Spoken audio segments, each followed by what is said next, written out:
Chapter 7. Alice Gaston versus Naomi Alexander, Dylan announced. Alice smiled with confidence as she and Naomi made their way onto the battleground. My match is last, Ethan said to himself, which means I'm fighting. Ethan's words trailed off as he looked over at Tony, who paid him no mind, and watched Naomi and Alice as their match was about to begin. Same rules apply as all the other matches, Dylan explained. Competitors ready? Begin. So, it's come to this, huh? Naomi said as she stood with her arms crossed, looking at Alice. You're the only one standing in my way. I told you that this is how it would be, Alice replied. Last year, I was always compared to you in everything I did, Naomi. I can remember everyone's words like it was yesterday. Alice, if you work hard enough, you could be as good as Naomi someday. Your form needs more work, Alice. Perhaps you could ask Naomi for some advice.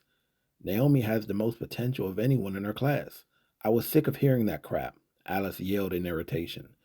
But it's a new year, she said as she took a fighting stance. Now it's time for me to show everyone that you're not the only one with potential in our rank.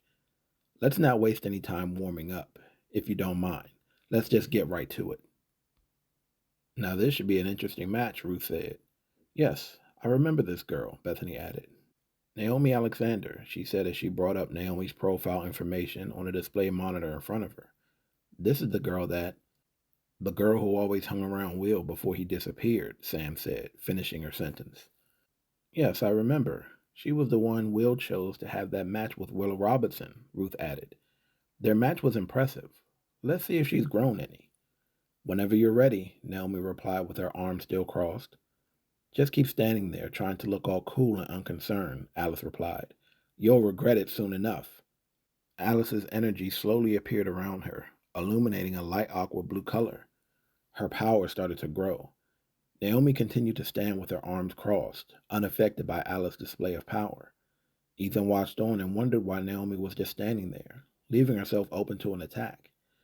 It had been a while since he'd seen her fight, so he wasn't sure how strong she really was, but he knew her tactics all too well. She did this often to him when they were growing up, playing it cool, even if she was in over her head. This was like her trump card, Ethan thought to himself as he watched, to play on the mind of her opponent, making them think that whatever advantage they thought they had over her would be enough. Not bad at all, Alice, Naomi said in a calm tone. You really have improved. Without saying a word, Alice dashed at Naomi, and with a few steps was right in front of her. Naomi's eyes widened in surprise at Alice's speed, and she barely had time to get up her guard. Alice quickly threw a straight right that deflected off Naomi's defense, pushing her back a few inches. Naomi suddenly felt the pain in her forearm from Alice's strike. Alice quickly went low with a leg sweep that took Naomi off her feet. Naomi hit the ground hard.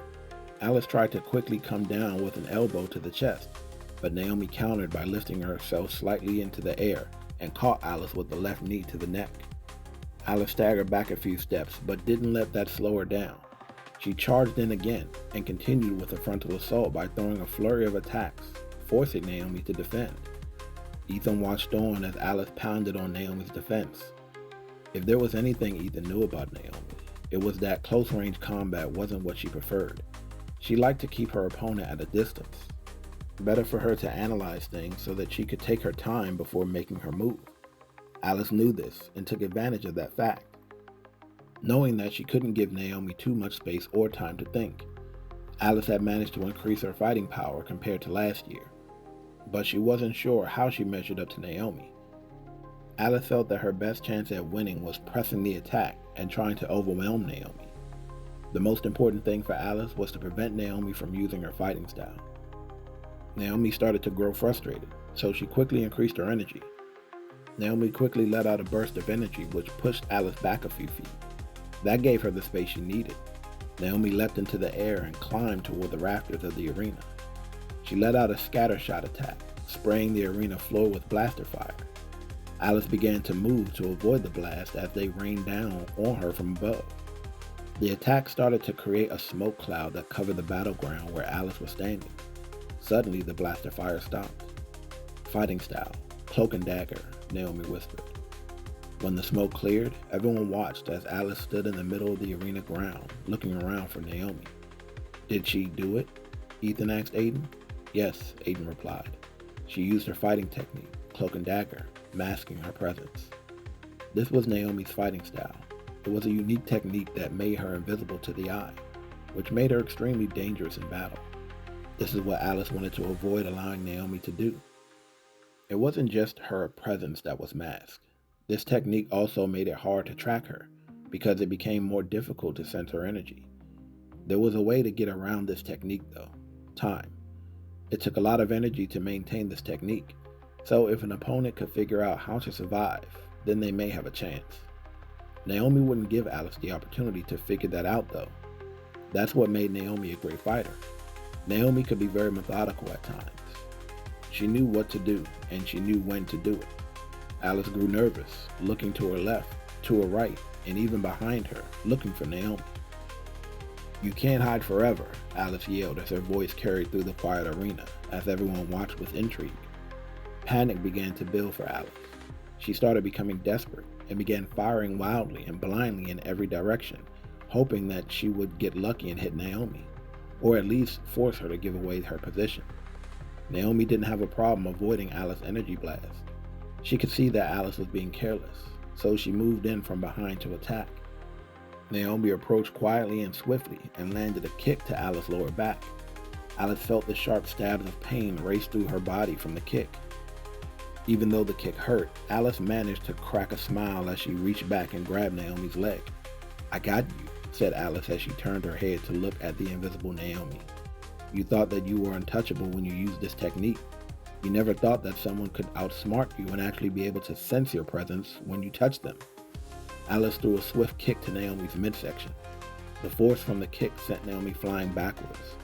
Naomi was momentarily overpowered by Alice, but she managed to gain control of her body and put her feet down on the ground to slow her momentum and slid to a stop.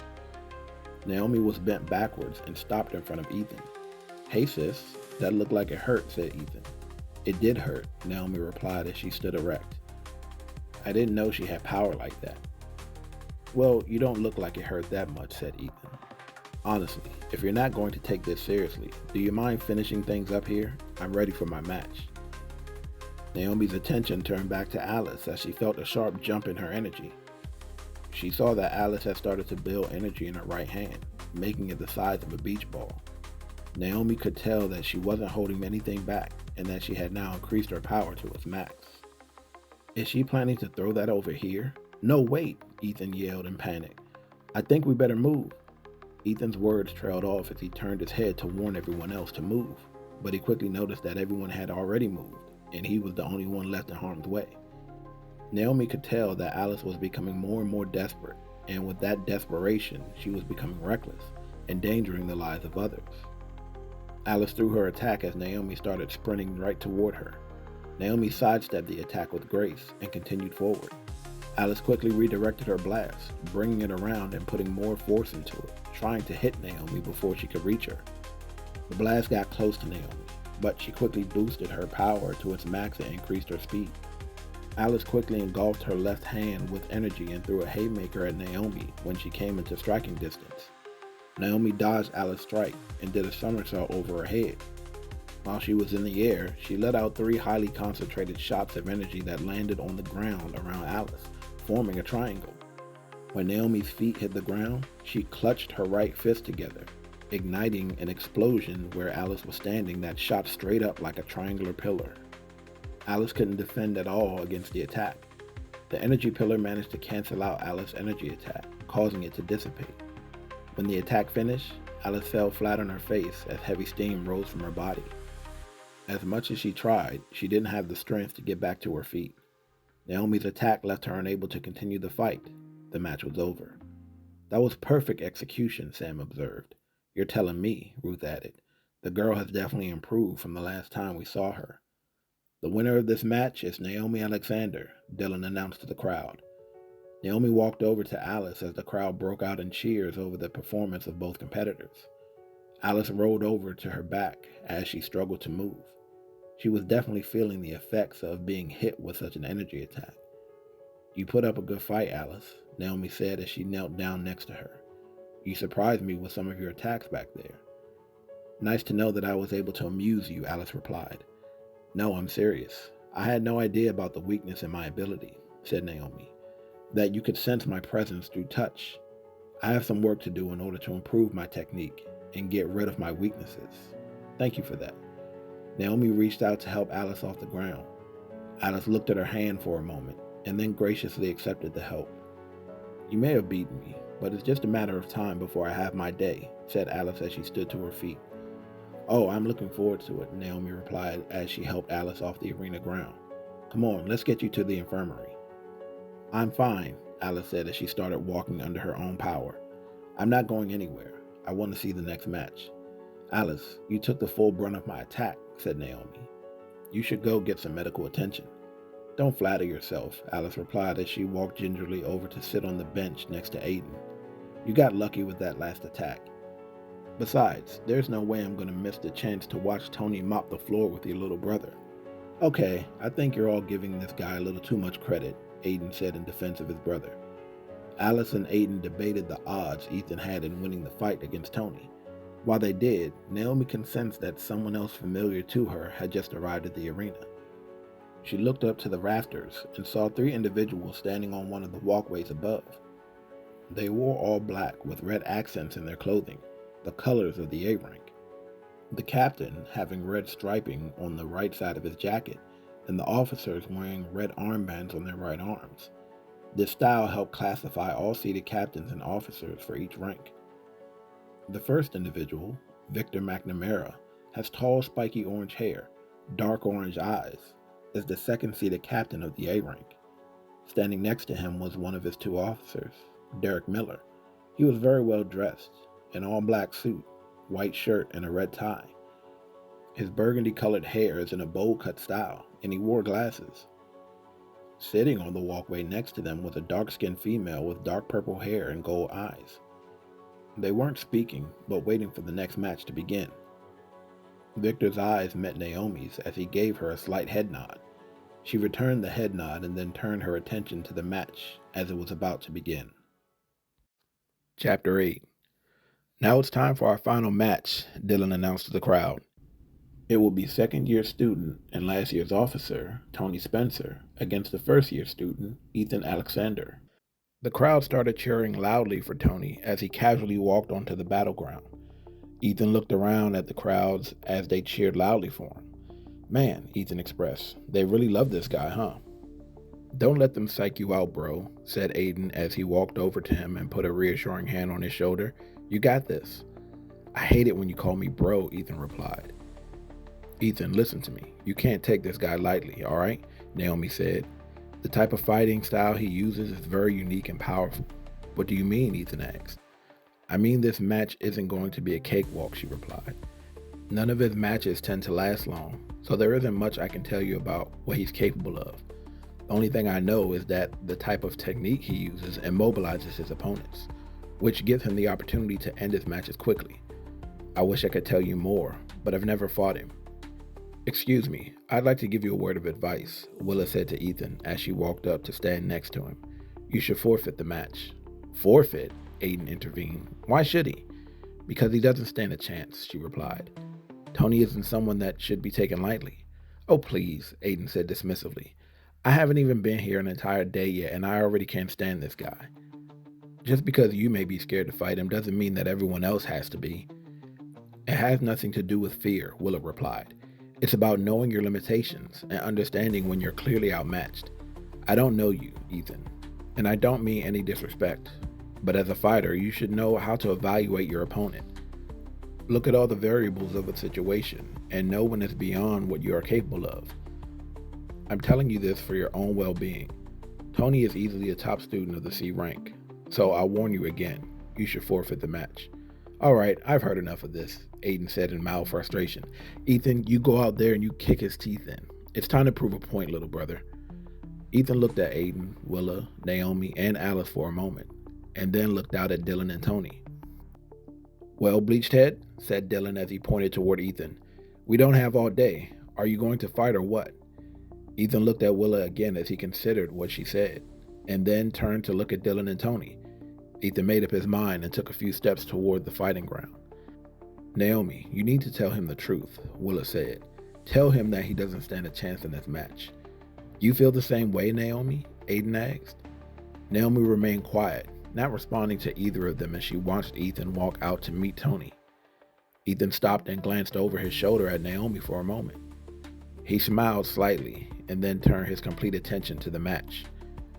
You've made a foolish decision to let him go through with this, Naomi, Willa concluded. What did you expect me to say? Naomi replied as she stood with her arms crossed. I know what he's up against, but me telling him that won't make him quit. Surely you could have convinced him to. No, I couldn't, Naomi said, cutting Willa off mid-sentence. You said that you didn't know Ethan, so let me tell you a little about him. Ethan isn't the type of person who backs down. He maintains a positive outlook on anything he's doing. His good and happy nature is infectious. He always seems to lift the spirits of those around him. Not for 1 second does he think he can lose this fight. His unwavering optimism and determination are inspiring, motivating everyone around him to keep pushing forward, no matter the obstacle. That type of confidence can't be taught. He believes in himself, and so do I. No matter what the odds are, he'll fight to overcome them. He sounds reckless if you ask me. He won't win. Don't say that I didn't warn you, Willa said as she turned to walk away. All of that negativity is just motivation for him, Naomi said, causing Willa to stop and turn to face her again. Come again? Willa asked curiously. Motivation, Naomi replied. That's one thing I always admired about my brother. Whenever someone tells him that he can't do anything or that he's in over his head, he just uses it as motivation to prove them wrong. Willa looked at Naomi for a moment longer and then looked at Ethan as he now stood on the fighting ground with Tony. She still couldn't see a different outcome for this match. Ethan and Tony continued to look at each other as the cheers continued for Tony from the crowd. Well, this should be no contest, Ruth said. You automatically assume that the boy has no chance? Asked Helena. It's not an assumption, Madam Director. It's fact, Ruth replied. The boy doesn't have a prayer in this match. I have to agree with Ruth on this one, Madam Director, Sam added as he looked over Ethan's profile and exam score on the monitors in front of him. His score on the exam wasn't impressive at all, and he only made it this far because another student was disqualified for cheating. That may be true, but there is something more to this boy, Bethany added. You can feel it as well, Bethany, Helena asked. Yes, this fight may not be as simple as you two may think, said Bethany. That's what I love about this school, said Helena. Nothing's ever as black and white as it may seem. You two are crazy, Ruth replied in a dismissive tone. Tony's got this in the bag. Pay attention, Bethany, because you could be looking at the person who may take your spot as captain next year. Well, actually, I heard that there has been a special request sent down from the senior student body for Tony to skip the B rank altogether and join the A rank next year, Sam added. Are you serious? Ruth replied in shock. Madam Director, is that true? I wasn't going to say anything, but the paperwork has been filed and the process has already started, Helena replied. That's so not fair, Ruth replied in mild annoyance. But I mean, you should see, right? With talent like that, how can you think this kid stands a chance? Joshua remained quiet as he sat with the other captains and listened to them debate. His attention remained fixed on the match that was about to start. He glanced up at the rafters of the arena to an upper walkway at Victor, Derek, and Anna. Victor looked at Joshua and gave him a head nod as they both prepared to watch the match. Derek had a briefcase resting on the ground next to him. The briefcase housed multiple miniature drones that Derek used to record anything that he needed video for. Victor gestured to him to open the briefcase and deploy the drones. You can deploy the drones now, said Victor. Copy that, Derek replied as he crouched down and opened the briefcase. Inside, he had up to 20 drones that he would use for this project. The drones were very small in size, small enough to fit inside the palm of his hand. They had multiple propellers which made it easy for them to switch direction and turn on a dime if needed to capture the best angle. Anna watched excitedly as Derek began typing in the code on his digital armband to activate the drones. She clapped in excitement when she saw green indicator lights begin to flash on each of the drones, showing that they were active and operating normally.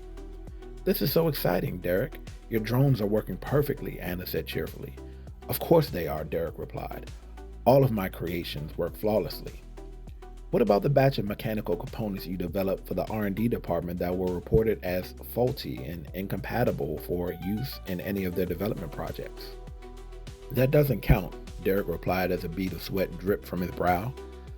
The issue wasn't a software problem, it was operator error. And that's the story we're going to stick to. All right, here we go. He hit start on his armband and the propellers on the drones began spinning. One by one, the drones lifted into the air. They began moving in sync down from the rafters and spreading out in the arena. Derek placed a small hollow projector on the floor of the walkway. The projector created a 3D image of what every drone was seeing. Derek made some tweaks in the programming to make sure that each drone was spread out and covering every angle of this match. Many in the arena looked around at all the drones and wondered where they all came from. Even Ethan couldn't help but look up at all the drones floating around the arena. Everything is operating properly, Derek said to Victor. We'll get plenty of great data from these two students. Make sure the drones focus more on the first year, said Victor. I want more data on him. Not both of them? Derek asked. No, just the new kid, Victor replied. All right, you two, this will be the final match, Dylan explained. You should know and understand the rules by now, so let's keep it clean. Competitors ready? Begin! Ethan wasted no time in charging Tony. He dashed left and right and closed in fast. Ethan increased his speed again and quickly got behind Tony. Ethan jumped into the air and tried to deliver a roundhouse kick to the side of Tony's head. With his back to Ethan, Tony put up his left hand and blocked Ethan's kick with his forearm. Ethan increased his speed again. He moved back in front of Tony and unloaded a flurry of attacks. He threw a combination of punches and kicks that Tony avoided without lifting a finger to defend himself. He made it look easy as Ethan continued to throw caution to the wind, attacking without letting up and leaving himself exposed for any type of counterattack. Tony saw an opening and threw a right hook. Ethan quickly slapped his hand away, indicating that he had left himself open purposefully so that Tony would take the bait. Ethan threw a straight left, but Tony showed his skill by quickly recovering and slapping Ethan's hand away. Ethan increased his power and quickly moved behind Tony. Ethan felt that he was one step ahead of Tony, so he threw a right hook, thinking he had Tony this time. Suddenly, Ethan's hands along with the rest of his body became heavy as he slammed into the ground. All the air was knocked out of Ethan from the sudden impact on the ground as he struggled to move, unable to stand. Tony continued to stand completely still with his back to Ethan. What's going on? Ethan asked himself as he struggled to move, his body feeling like it weighed 10 tons. This is the beginning of the end for your brother, Willa said to Naomi. Tony jumped into the air, quickly turned, and came down knee first into Ethan's back, driving him into the ground chest first with great force. The impact caused Ethan to throw up some blood. Tony jumped back, creating some distance between them. Ethan still couldn't move as he struggled to try and lift himself up off the ground. That was a nice attempt, Tony said to Ethan as he brushed some dirt from his jacket. But there is no way you'll be able to defeat me. Fighting style, gravitational force. Tony's energy increased at a fast rate. Tony shifted the gravity around Ethan, making him feel completely weightless. Using gravity, he hurled Ethan into the air and slammed him back down into the ground hard, cracking the foundation. He continued the process a few more times, pulling and tossing Ethan left and right, slamming him into the ground, the walls, and as high up as the beams and the rafters that support the entire structure. When Tony slammed Ethan against one of the support beams, Ethan grabbed it and held on tight, trying to escape Tony's technique. Tony simply smiled, focused his energy, and increased the gravity around Ethan. Ethan felt the weight of gravity and started to lose his grip. He slipped off the support beam and crashed into the ground. So, this is it. This is his technique, Naomi observed. What is he doing? Aiden asked. I've never seen anything like this before. It's his fighting style, Alice replied as she walked up to stand between them. His technique allows him to control and shift the gravity around him. He can either decrease it, making you feel like you're weightless, or increase it, making your body feel like it weighs a ton, which makes him a formidable opponent, Willa continued. Not that he's impossible to beat, Naomi added, but this technique makes it almost impossible to get around. It looks like you were right, Willa. This is the end for Ethan. I have to get up, Ethan said to himself as he struggled to move. It can't end like this. I won't give in. Suddenly, Ethan began to feel a strange sensation growing inside of him. He started to feel an incredible amount of strength pour over him. Tony quickly grew bored of having sport with Ethan and turned to look at Dylan. This match is over, counselor, Tony said. There is no point of continuing. Are you sure? Dylan asked as he looked past Tony over to Ethan. Tony turned to look at Ethan and noticed that he was struggling to stand, despite the gravity holding him down. How is he doing this? Naomi asked as they all watched on. Can you feel that? Bethany asked as she sat up in her chair, looking at Ethan intently. The air around Ethan began to shift as a green glow of energy appeared around him. Tony extended his right hand toward Ethan and tried to increase the gravity around him to force Ethan back to the ground. But to Tony's surprise, he was having no success. Naomi watched on and felt a strange sensation pouring off Ethan. She made herself calm as she reached out with her senses, focusing on him, trying to figure out how he was fighting against Tony's ability. Bethany started reaching out toward him as well.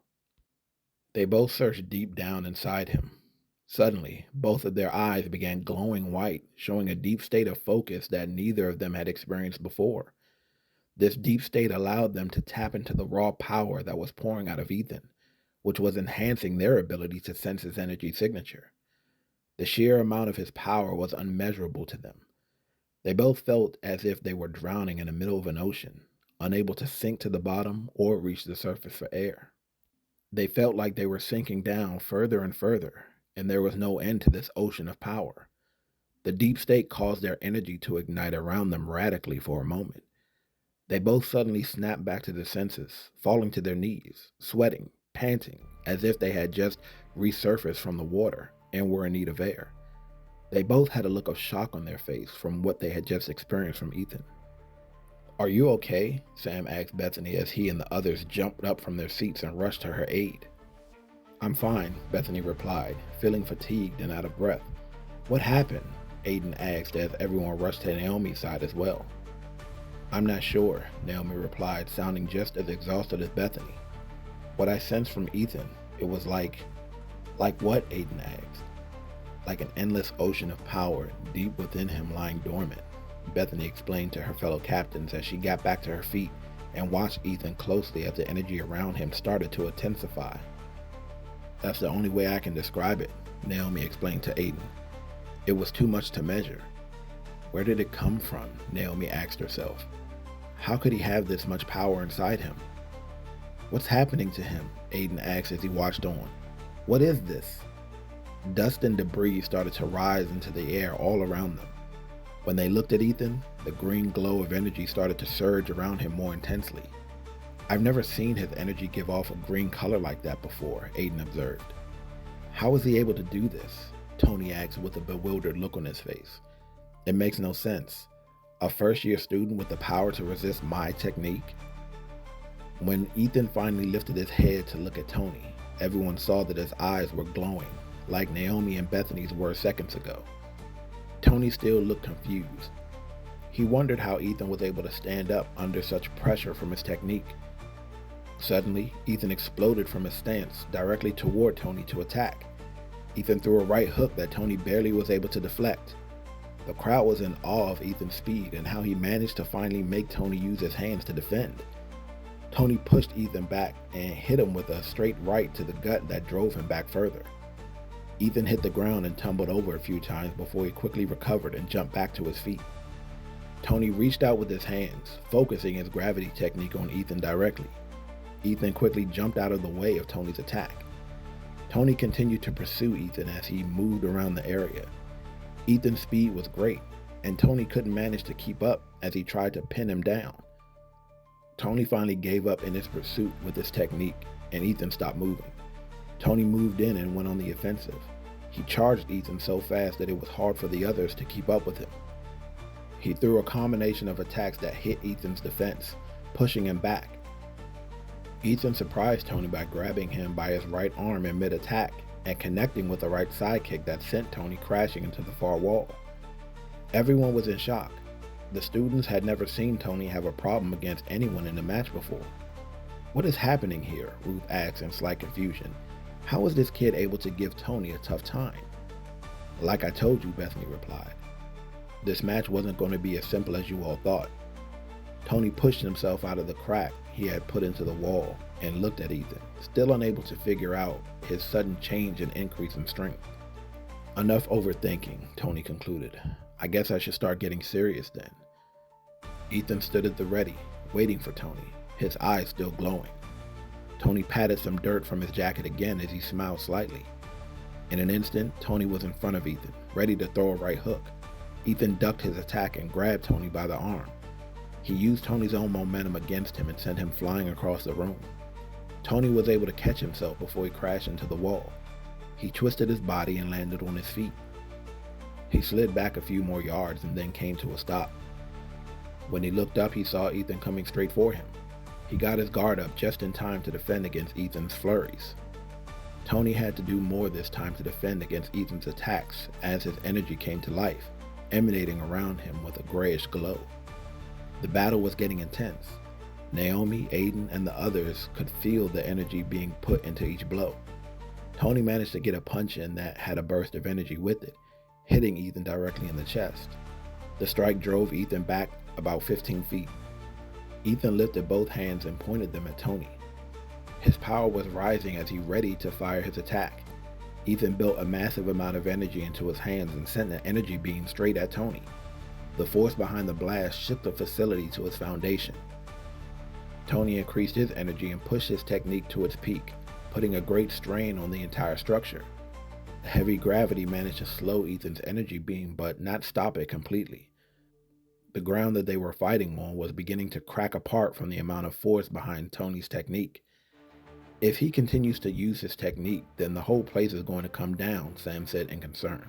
Madam Director, we have to stop this match. Tony quickly built energy into his right hand and sent an impressive energy beam to challenge Ethan's. Their beams collided, causing a loud bang. They were both fighting for position, but Ethan had the upper hand as his beam pushed Tony's back. Ethan's power was slightly higher than Tony's at this point. He could actually win this, Willa exclaimed. Ethan's beam pushed Tony's beam back inch by inch as his energy continued to rage, sputters of lightning now becoming visible around him. Then suddenly, Ethan's energy faded away and he reverted to his normal state.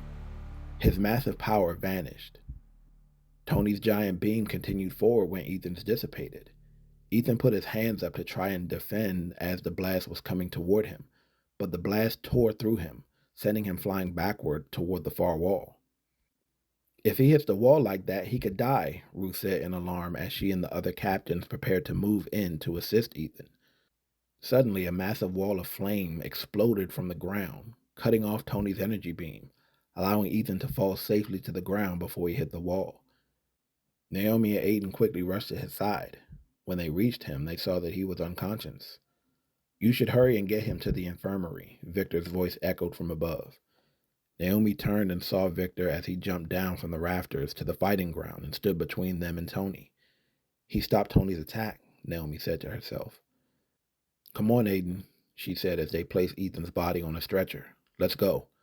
Right behind you, Aiden replied as he followed. As Naomi and Aiden rushed Ethan to the infirmary, Alice received a phone call. She looked at the caller ID and saw Cat Mullen's name. Cat was an officer of the A rank, serving under 4C Captain Michelle Lang. She ignored the call, knowing why she was calling, but felt embarrassed to answer the call. Cat called again, and this time Alice had no choice but to answer. Yeah, said Alice as she answered the phone. We need to meet, said Cat. I can't right now. Once I get checked out by the doctors, I have to get to my first class, said Alice. Fine, let me know when you have some free time, said Cat, and then ended the call. Alice looked at her phone for a moment. She knew what Cat wanted to talk about. She wanted to talk about her preliminary match. Alice didn't want to talk about that match. She just wanted to focus on moving forward. She put her phone away and headed for the infirmary. Victor watched Naomi and Aiden as they left with Ethan for the infirmary. Anna jumped down to join Victor on the ground below, and Derek stayed on the walkway to watch them. When they were gone, Victor turned to address Tony. That was a pretty intense match, Victor said to Tony as the counselors and trainers addressed the audience, instructing them to clear out and head to their classes. You could have killed him. What can I say? Tony replied as he shrugged his shoulders. In the heat of battle, things tend to happen that can't be controlled sometimes. Well, good thing I was here then, Victor replied. Because after seeing what this first year student was able to do, he just might be of some use to us. You know that Eric wouldn't be happy if you took that kid out when he could be used to serve our purpose. My apologies. Hopefully the damage isn't too severe, Tony replied casually as he turned to leave the arena. We'll just have to wait and see, said Victor. We have to make sure to visit that first year to make sure he's okay, Anna said to Victor. Tony, you should come with us. I don't have time in my schedule for that, Tony replied. I'll have to pass. Oh, come on. You have to show concern for your fellow rank mates, said Anna. She looked up at the walkway they were on and waved for Derek to come down and join them. Derek, why are you still up there? Said Anna. Get down here. I'm not jumping off this walkway. I don't have powers like the rest of you, said Derek as he adjusted his glasses. Don't be scared. Just jump, said Anna. Not happening, Derek replied. Who is that down there talking to Tony? Sam asked. Idiot. That's Victor McNamara, Ruth replied. One of the A-rank captains. Good thing he was here to intervene, Joshua added as he got up from his chair and walked up to stand next to them. Well, it looks like there's a lot of promise in this new class, Helena observed. Victor looked up at Joshua and gave him another head nod. Joshua smiled and returned the nod. He then turned and left the suite as the other captains continued to converse among themselves.